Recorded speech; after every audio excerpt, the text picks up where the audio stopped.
In the year 2147, the spacecraft Hyperion, the latest marvel of the global space agency, embarked on a high-stakes mission to explore the distant Andromeda Galaxy.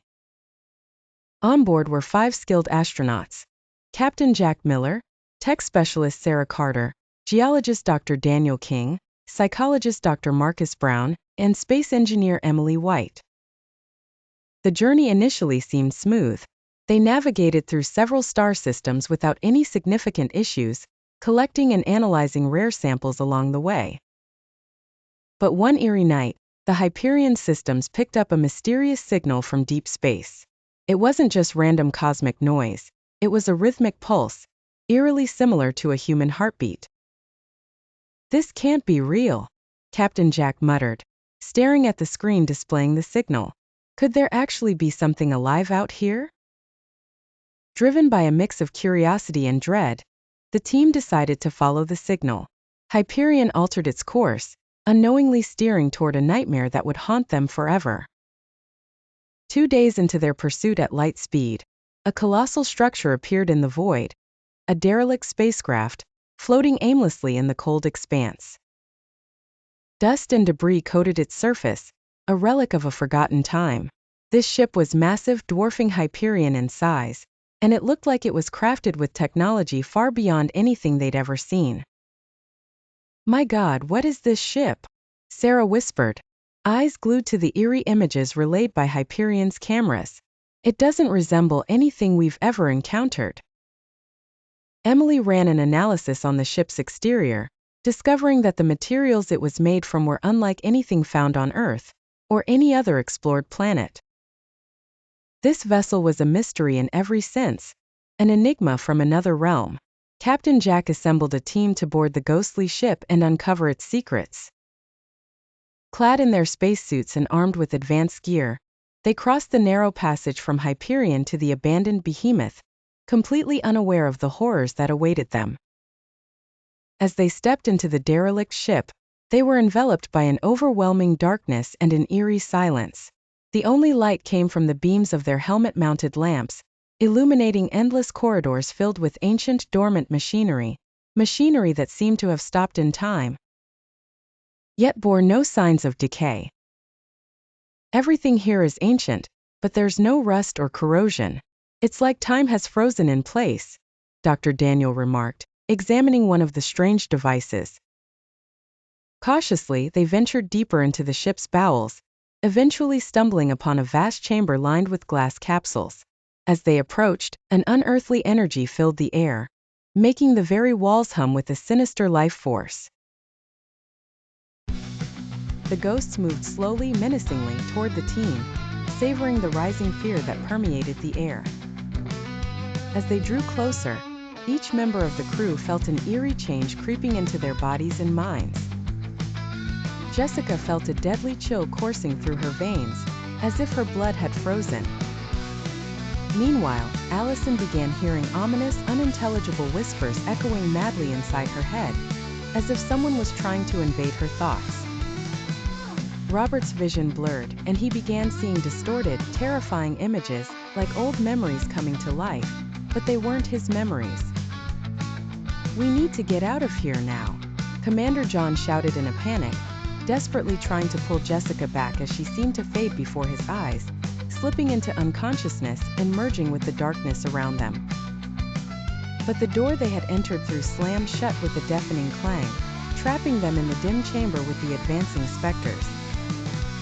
The team frantically fired their weapons in a final bid for survival, but the bullets passed through the ghosts as if they were nothing more than shadows, untouchable and intangible. In that terrifying moment, the spirits began to morph into grotesque forms, their figures twisting into nightmarish creatures.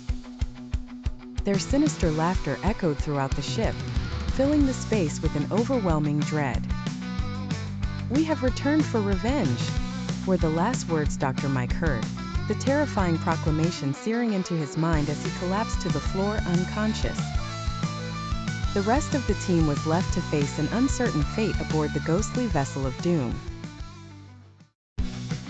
The team awoke in yet another room aboard the derelict ship, their hearts pounding in sync with the eerie hum of the alien machinery surrounding them. The walls were lined with strange, intricate devices, their purpose as obscure as the ship's origin. Dim, flickering lights cast ghostly shadows across the room, amplifying the sense of dread that gripped each of them. John, the team leader, wasted no time. He rushed to the door, but it was sealed tight, as if it hadn't been opened in centuries. Frustration and fear battled within him, but he forced himself to remain calm. "We need to figure out what's going on here," he said, his voice steady but laced with urgency. "This ship holds secrets we can't even begin to understand." Allison, the team's engineer, approached one of the glowing consoles, her fingers trembling slightly as she attempted to activate it. After several tense moments, the screen flickered to life, revealing an old, grainy recording. The face of a weary man appeared, dressed in a spacesuit unlike anything they had ever seen, his eyes filled with despair. "If you're seeing this," the man's voice crackled through the speakers, "then we've failed. Our mission was to explore this region of space, but instead, we found an ancient alien entity that once ruled this star system. It has taken our souls, trapping us in this cursed ship. Avenge us, or flee before it claims you too." The room fell into a heavy silence as the team processed the horrifying reality. They weren't just dealing with a ghost ship. They were up against a malevolent force, a being that could imprison souls and use them as instruments of vengeance against anyone who dared approach. The team frantically searched for a way out of the derelict spaceship, but every turn only led them deeper into an endless maze of horror. The corridors were narrow and dark, enveloped in a stifling gloom that seemed to close in around them. Flickering lights cast eerie, shifting shadows, creating a sense of ever-present dread. Disturbing sounds echoed from hidden corners of the ship, a constant reminder of the alien entity hunting them. "We need to move now, or we'll end up like them," Nadia shouted, pounding on a heavy door that resisted every attempt to open it. Her eyes were wide with terror, her breath visible in the chilling air that seeped into her bones. As they struggled to escape, the alien creature struck with terrifying force. It was not just a beast but a living nightmare. Its power lay in its ability to manipulate their minds, causing them to experience their darkest fears as vivid, tangible horrors. Each member of the team was plagued by personal nightmares, their deepest anxieties brought to life in a cacophony of terror. In a moment of sheer desperation, Kareem discovered a small button on one of the bizarre devices scattered around the room. The button seemed to be their only hope.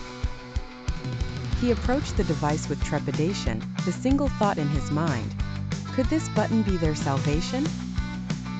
"If I press this button, it might disable the ship's power, which could stop the alien and give us a chance to escape," Kareem said, struggling to focus as the nightmarish vision swirled around him. With a determined grip, Kareem pressed the button, yanking the lever down in one swift motion.